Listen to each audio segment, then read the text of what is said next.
Nous allons donc parler à présent de ces élections professionnelles dans les TPE, les très petites entreprises. Auparavant, Michel Schaffner, j'aimerais votre réaction en tant que syndicaliste CGT également. On vient d'entendre l'un de vos collègues de la CGT mobilisé sur le site d'Alcatel-Lucent à Vélizy. Plus globalement, plus généralement, est-ce que vous êtes inquiet à la CGT pour la situation de l'emploi dans le département? Eh bien, d'abord, je crois que les salariés d'Alcatel ont raison de se mobiliser, de lutter. Il y a un vrai problème dans les Yvelines, au plan national, mais dans les Yvelines, un problème par rapport à l'avenir de l'industrie. On a besoin d'industrie. L'industrie alimente les services publics, alimente l'ensemble de l'économie du pays. C'est un moteur de l'économie. Et nous, effectivement, on pense que chaque fois qu'on perd de l'industrie, chaque fois qu'on supprime des emplois, eh bien, c'est des risques de désindustrialisation, mais aussi d'affaiblir le tissu économique du département.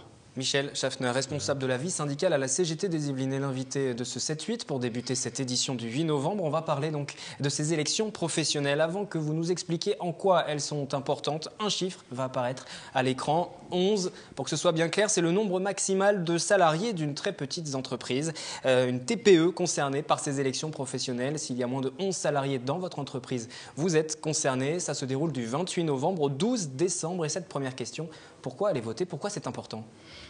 C'est important déjà par rapport au nombre de salariés concernés. C'est un salarié sur 5 en France, c'est-à-dire ça fait 4,5 millions de salariés, 1 million en Île-de-France et entre 80 000 et 100 000 dans les Yvelines. Donc c'est un enjeu énorme. Et la deuxième raison, ce sont des salariés qui jusqu'à maintenant n'ont jamais pu participer à des élections professionnelles. Ils n'ont jamais voté pour des élections professionnelles. Donc là, ils ont une occasion. Il faut qu'ils profitent de leurs possibilités pour pouvoir exprimer un choix. À quoi servent ces élections professionnelles? En êtes-vous déjà bien conscient? Nous sommes allés vous poser la question aujourd'hui. On vous écoute. À élire des représentants de corporations. Et est-ce que ça sert vraiment à quelque chose par les temps qui courent?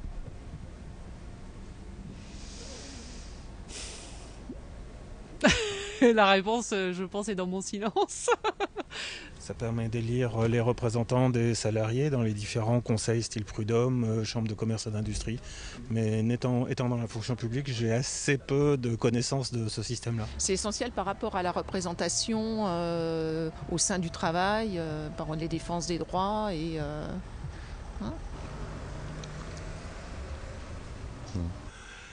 Professionnels, normalement, ce sont les syndicats, ce sont des gens qui représentent les salariés, normalement. Il faut quand même que tout le monde soit au courant des lois, et puis il faut que tout le monde soit aidé. Donc les gens qui sont spécialisés là-dedans sont quand même informés et ils savent de quoi ils parlent. Donc c'est important. Ouais. Oui, mais pour moi, c'est du passé. Dans ma vie professionnelle, j'ai pas eu à m'en servir, heureusement, mais j'ai connu des cas de figure où les prud'hommes ont longtemps réfléchi avant de prendre une décision qui pouvait être prise le jour même. On parle de ces élections, justement, elles vont servir à quoi? On va élire qui et pourquoi? Eh bien, ces élections vont permettre aux salariés, pour la première fois, d'élire pour les syndicats qu'ils choisissent pour les représenter.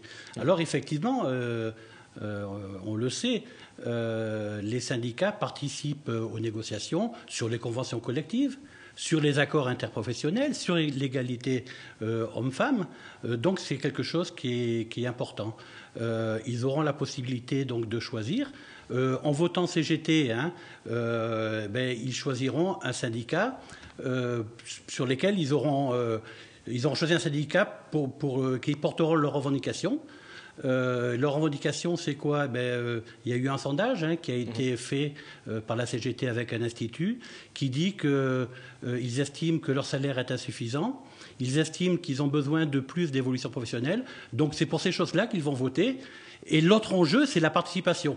Voilà, Nous, on pense qu'il faut vraiment faire connaître ces élections parce qu'il faut qu'il y ait une bonne participation pour que ça puisse peser à l'avenir.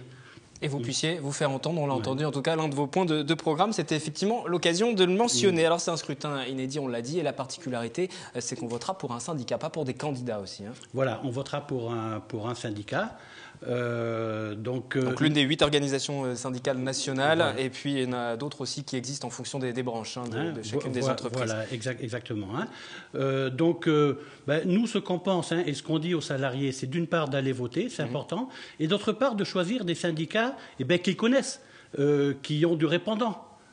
La CGT, c'est le premier syndicat en France, c'est le premier syndicat dans les Yvelines. Je pense que c'est important que les salariés reportent leur choix sur des syndicats qui ont la capacité d'agir, de négocier pour eux. Oui, parce qu'il y a un point qui est très important, c'est que ces syndicats et ces élections vont permettre aux syndicats, en tout cas, d'imposer ou non leur point de vue et d'être représentatifs, parce que ça découle d'une réforme. On va rentrer un petit peu dans le détail tout à l'heure, mais déjà dans les grandes lignes, il faut que les gens se déplacent massivement pour aller voter, quel que soit le syndicat que vous choisirez, pour qu'en tout cas les syndicats aient un poids ensuite pour discuter. Absolument. Il faut savoir que ces élections vont contribuer à la représentativité syndicale. Donc il y a déjà un certain nombre d'élections professionnelles, des entreprises de plus de 11 salariés qui y contribuent. Ces élections vont y contribuer pour les entreprises, les TPE, donc de moins de 11 salariés, et ça va établir la représentation nationale des syndicats, mais également par branche. Donc elles revêtent une très grande importance. C'est pour définir la représentativité. Voilà. Effectivement, il y a 3 étapes. Il y a ce vote pour les entreprises de moins de 11 salariés.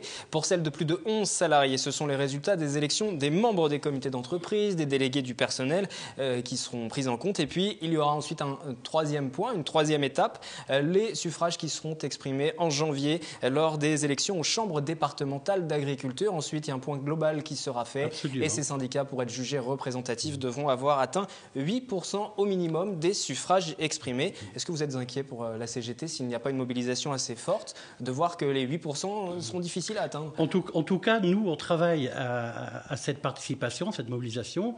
On mène une campagne. Alors, il faut savoir que les salariés qui sont concernés, ce sont des salariés de l'artisanat, mais ce sont aussi des assistantes maternelles. Dans les Yvelines, nous avons créé un syndicat d'assistantes maternelles CGT, justement pour qu'elles puissent se défendre. Ce sont les salariés de salons de coiffure, de commerce, etc. Et le commerce représente une grosse partie de ce salariat dans les Yvelines. Et notamment, la moitié des salariés TPE de commerce sont sur Poissy, Versailles, Saint-Quentin-en-Yvelines. Donc nous allons vers eux, parce que nous pensons que le premier enjeu, c'est déjà effectivement la participation à ce vote. 4,6 millions de salariés des TPE qui sont donc appelés à voter du 28 novembre au 12 décembre pour l'un des syndicats de leur choix. Concrètement, comment on vote ? Eh bien, il y a 2 possibilités de voter.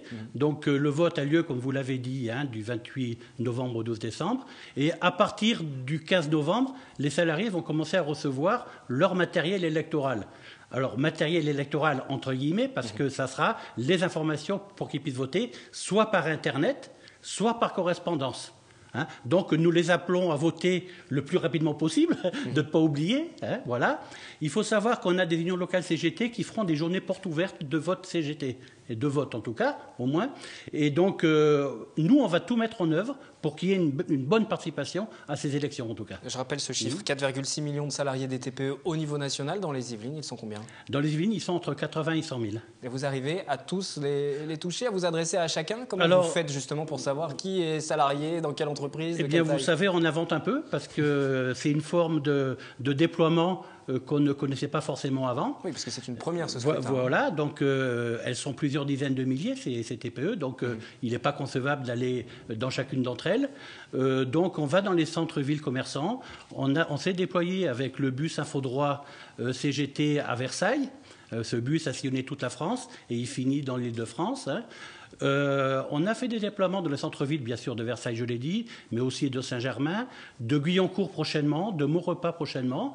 On va au contact de ces salariés et pour tout vous dire, on est très bien reçus et on est agréablement surpris par la manière dont ils nous reçoivent. Et si cette élection est une première, c'est tout simplement la loi du 20 août 2008 portant à la rénovation du dialogue social qui a mis en place cette élection, notamment. Est-ce que vous jugez que c'est une bonne réforme, cette rénovation du dialogue social avec ces nouveaux critères pour la représentativité des syndicats ? Vous savez, tout ce qui favorise la participation des syndicats à des élections va dans le bon sens. Pour nous, c'est insuffisant. On aurait préféré qu'il y ait une élection sur des candidatures, sur des noms, plutôt que sur des sigles. On n'a pas pu l'avoir, mais c'est en tout cas une avancée, parce que ces salariés qui n'ont souvent ont peu de droits que dans les grandes entreprises, qui ne connaissent pas le syndicalisme, qui sont souvent dans la précarité, qui ont des plus petits salaires que les autres, eh bien pour la première fois, ils pourront se faire entendre. Donc c'est une occasion, c'est de la démocratie aussi. C'est une occasion unique qu'ils ont, enfin unique, pas unique, parce que nous espérons qu'elle sera renouvelée, enfin c'est le sens de l'histoire en tout cas, et que cette démocratie... C'est une première, mais ce ne sera pas forcément une dernière. Hein, cette démocratie, le sens de l'histoire, c'est vers la démocratie sociale. Hein. Donc voilà, ils ont une occasion de le faire. Hein. Il y a un site CGT où ils peuvent trouver beaucoup d'informations, donc je vais donner le nom du site, hein. Je les incite à se connecter, c'est tpe2012.cgt.fr, où ils pourront trouver un certain nombre d'informations, et y compris les revendications de la CGT. Et donc de votre syndicat, et puis les autres syndicats aussi ont leur site internet, et puis il y a le site du ministère du Travail si vous voulez des informations d'ordre plus général sur le déroulement de ce vote et sur le pourquoi de ces élections dans les TPE. Merci Michel Schaffner, responsable de la vie syndicale à la CGT des Yvelines, d'être venu en plateau. Je rappelle les dates de ce scrutin, 28 novembre au 12 décembre, et puis si vous faites partie des 4,6 millions de salariés concernés, que vous n'avez pas eu les informations, que vous ne les avez pas reçues à votre domicile, on vous incite à vous rendre sur le site internet du ministère du Travail. La suite du 7-8 de ce 8 novembre, réalisé en direct entre 18 et 19h, avec ce reportage de Johanna Soudry et de Guillaume Camps, qui va vous prouver que l'opéra, c'est aussi dès le plus jeune âge. C'est en ce moment sur les planches du Théâtre National à Saint-Quentin en Yvelines. Voilà, sujet, reportage sur l'opéra à Saint-Quentin en Yvelines, qui est aussi pour les plus jeunes. Il était une fois un petit garçon appelé Momo qui vivait dans un cirque. C'est une histoire simple mais en même temps qui est importante, c'est-à-dire qu'un enfant à qui on dit voilà, il va prendre la relève de son grand-père, il sera clown et lui son souhait c'est d'être acrobate. Je ne veux pas être un clown, sanglota-t-il. Je n'aime pas les clowns. Tout ce qu'il veut, c'est être acrobate, donc pas du tout ce qui a été prévu pour lui, quoi. Et il va donc devoir se battre contre ce grand-père et arriver à lui faire entendre que c'est vraiment acrobate qu'il veut être, et ce que le grand-père doit reconnaître à la fin, quoi. Momo commença à se balancer dans les airs, d'avant en arrière.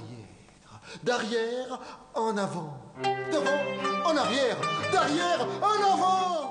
À l'origine de Momo, un livre-disque pour enfants sorti en 1996. Les morceaux sont signés Pascal Dussapin, compositeur contemporain. C'est un spectacle qu'on a créé il y a 10 ans exactement, là, quasiment jour pour jour, en novembre 2002. Tout cet univers du cirque est vraiment traité de façon poétique, que ce soit donc avec les animaux qu'on voit derrière ce cyclo, les éléments comme ça qui font partie du cirque, d'acrobatie, etc. Et le clown, bien sûr. Et c'est vrai qu'en même temps, c'est assez simple et il y a beaucoup de... Ça traverse pas mal de choses, quoi. La musique, le cirque, le jeu. Et le théâtre d'ombre, sans oublier l'interactivité avec le jeune public et la sensibilisation aux instruments de musique comme la clarinette, la mandoline ou le violoncelle. Momo, un spectacle musical alliant humour et poésie, à voir au théâtre de Saint-Quentin, vendredi 9 et samedi 10 novembre.